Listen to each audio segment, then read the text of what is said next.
दिल्ली के पीरागढ़ इलाके में फ्लाईओवर पर एक कार में 3 लोगों के शव मिलने के मामले में दिल्ली पुलिस ने बड़ा खुलासा किया है। बता दें कि पीरागढ़ इलाके में गाड़ी से बेहद संदिग्ध परिस्थितियों में 3 लाशें मिली थी। दिल्ली पुलिस इस मामले की लगातार जांच कर रही थी। इस मामले में पुलिस ने कमरुद्दीन नामक एक मौलाना को गिरफ्तार किया है। पुलिस ने कमरुद्दीन को तांत्रिक बताया है। कमरुद्दीन तंत्र मंत्र के जरिए धन वर्षा कराने का झांसा देकर रणधीर, शिव, विनय और लक्ष्मी को अपने काबू में कर लिया था। फिर इन तीनों को लड्डू में सल्फास और नींद की गोली मिलाकर खिला दिया। दिल्ली पुलिस ने इस पूरे मामले पर क्या बताया है, सुनिए। हमें संडे को एक कॉल मिली जिसमें ये था कि 3 अनकॉन्शियस लोग एक गाड़ी में हैं। जब चेक किया गया तो वो डेड थे। फिर हम लोग इस पूरी तफ्तीश में लगे और जो टेक्निकल एनालिसिस और बाकी जो भी हम लोग ने पूछताछ करी उससे एक ये बाबा जो हैं ये इनका नाम उभर के आया। और जब इनसे पूछताछ की गई और बाकी जो भी साक्ष्य जो भी चीज़ें थी उनको जब जोड़ा गया, सस्टेन्ड पूछताछ में इन्होंने भी, ये जो बाबा है इसने भी ये एक्सेप्ट किया, इसने कन्फेस किया कि इसने इनको पैसों के लालच में कुछ जहरीला पदार्थ देके मार दिया। सर, जहरीला पदार्थ में अगर बात करें तो क्या बाबा पहले इन तीनों से मिला था, ये बाबा के पास गए थे और क्या कुछ इनको दिया गया था तीनों मृतकों को? इनिशियली तो ये लोग जो लेडी के हस्बैंड को क्योर करने के नाम पे गए थे, वहीं पे इसने एक जादू सा दिखाया कि इसने पैसे बना के, खूब सारे पैसे बना के दिखाए। तो उसी टाइम पे उसने इनको ट्रैप करने की कोशिश करी और आगे ये इनको कॉन्फिडेंस में लेता गया कि मैं अगर आप 2 लाख लाएंगे तो मैं करोड़ों बना दूंगा। तो ये लोग संडे को ऐसे ही 2 लाख रुपए लेकर गए थे और फिर जो घटनाक्रम रहा, ये लोग वहां गए, वहां पे ये साथ में आया और फिर इसने इनको वो लड्डू खिलाया और उसके बाद ये उतर के और अपना चला गया। लगभग कितने बजे की बात है जब ये गाड़ी से उतरा बाबा, और क्या नाम था बाबा का, और ये कहाँ पर रहता था? पहले भी ये लोगों को अपना टारगेट बना चुका है? बाबा का नाम ये कमरुद्दीन एलियास बाबा है और पहले भी इस पे आपराधिक मुकदमे दर्ज हैं। बाकी भी हम लोग अभी तक 2 मुकदमे सामने आए हैं। एक 2014 का है, एक पिछले साल का है और भी हम लोग अभी तहकीकात कर रहे हैं जिसके अंदर जैसे भी आएगा। क्या ये लोगों को जादू दिखाता था, उनको लालच मिला? इनिशियली जो वहां से है वो एक जिसको लोगों को ठीक करने के नाम पे ही समझ में आ रहा है। जो शराब की बोतलें उसमें मिली है, गाड़ी में ग्लासेस थे, बाबा गाड़ी से कब उतरा था? बाबा गाड़ी से जहां गाड़ी मिली है वहीं पे उतरा था और बाकी पहलुओं की अभी जांच जारी है। आगे और भी व्यक्ति हो सकते हैं इसमें जो जैसे कि लोगों को लालच देता है? हाँ, हम लोग अभी हर पहलू पे जांच कर रहे हैं। दरअसल पुलिस पहले इस मामले को आत्महत्या के एंगल से जांच कर रही थी, लेकिन जैसे जैसे जांच आगे बढ़ी इस मामले में कई हैरतअंगेज खुलासे हुए हैं। रविवार को पीरागढ़ी इलाके में एक गाड़ी में 3 लाश मिलने से सनसनी मच गई थी। पुलिस मौके पहुंची। पुलिस को शुरुआत तौर में ये एक सुसाइड लगा था कि तीनों ने सुसाइड किया है, क्योंकि गाड़ी अंदर से लॉक थी और गाड़ी में किसी तरीके की हरकत पुलिस को नजर नहीं आई थी। लेकिन तीनों मृतकों के परिवारजनों ने जब शक जताया कि तीनों को सुसाइड करने के पीछे कोई कारण नहीं था, हो सकता है इनकी हत्या की गई हो, तो पुलिस ने शक के आधार पर जाँच शुरू की और जाँच पहुंची लोनी में रहने वाले एक कमरुद्दीन के ऊपर। कमरुद्दीन का नाम पूरा था कमरुद्दीन उर्फ बाबा, जो लोगों को धन वर्षा करने का प्रलोभन देता था और उसका कहना था कि मेरे पास कुछ पैसे लेकर आइए जिसको मैं दुगना चौगना कर दूंगा। मृतक लक्ष्मी के वो संपर्क में 3-4 महीने पहले आया था, क्योंकि लक्ष्मी के पति की तबीयत खराब थी और वो अपने पति के इलाज के लिए कमरुद्दीन के पास पहुंची थी, क्योंकि कमरुद्दीन तंत्र मंत्र का भी काम किया करता था। और लक्ष्मी ने ही शिव, नरेश और रणधीर को बताया कि एक ऐसा बाबा है जो पैसों को 2 गुना 3 गुना करने की बात करता है और उसने अपने आंखों से उसकी धन वर्षा होते हुए देखी है। ये तीनों 2 लाख रुपए लेकर कमरुद्दीन के पास पहुंचे थे और कमरुद्दीन उन 2 लाख रुपए को 3 करोड़ करने का दावा किया था।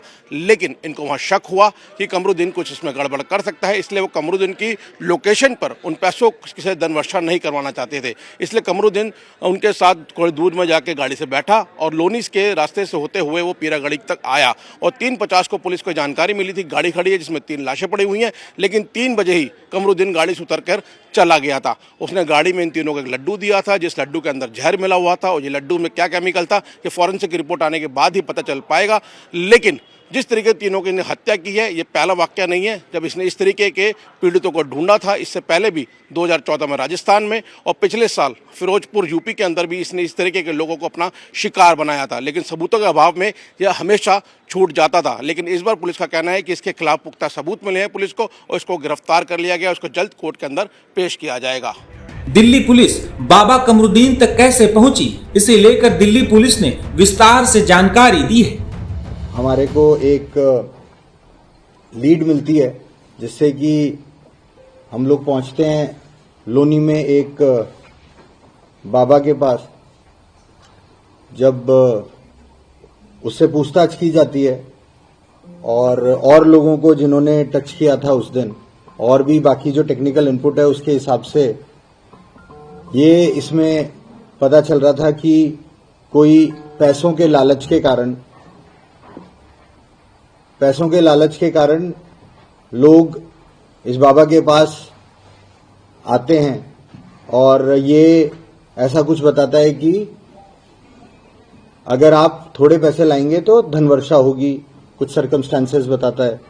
तो ये लोग जो डिसीज्ड है, इनमें जो लेडी है वो करीब 3-4 महीने से इसके टच में थी और रिसेंट में काफी बार इससे बात कर रही थी, आना जाना हो रहा था।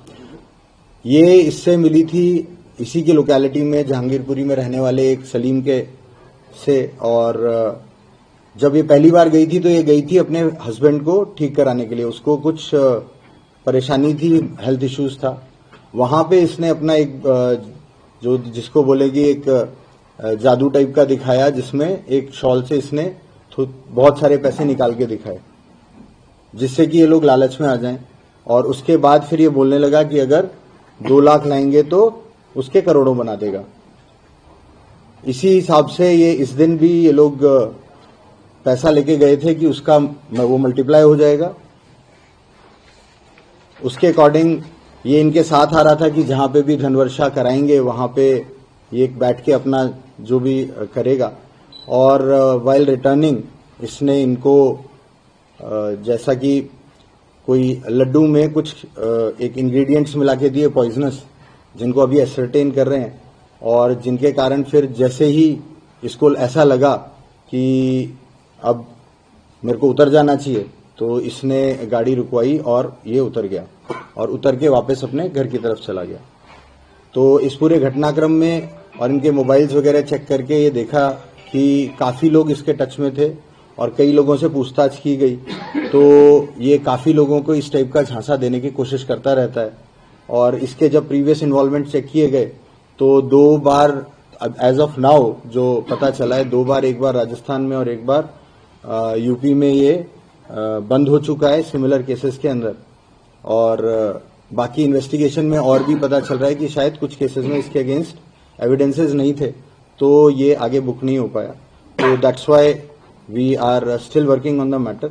और जो भी एविडेंसेस रिकवरीज हैं जो ये बता रहा है, तो इसको अरेस्ट के मुकदमा दर्ज कर लिया गया है अंडर सेक्शंस ऑफ 103 एंड बाकी जो भी इन्वेस्टिगेशन है दैट इज ऑन। जीरो हमने इन्वेंट किया, हमने बताया दुनिया को जहां योग है वहां रोग नहीं। सबसे पुरानी सभ्यता है हमारी। गुलामी से तो और देश भी लड़े भाई, पर आजादी के लिए अहिंसा का रास्ता बस हमारा था। अपने पसीने से जमीन सींचता किसान और घर में घुसकर मारने वाले जवान, बस इसी मिट्टी ने जने। इसके हाथ ने जब थामा जज्बा तो इतिहास रचे। कदम बढ़ाए तो चांद का वो हिस्सा चूमा भाई जहां कोई कभी नहीं पहुंचा। आज पूरी दुनिया में शान से लहरा रहा है तिरंगा, और इसके पीछे है गर्व से भरी अनगिनत कहानियां जो लिखी जा चुकी हैं और लिखी जा रही हैं, जिन्हें मैं सुनाऊंगा राष्ट्रगर्व रोज शाम 6:25 पर।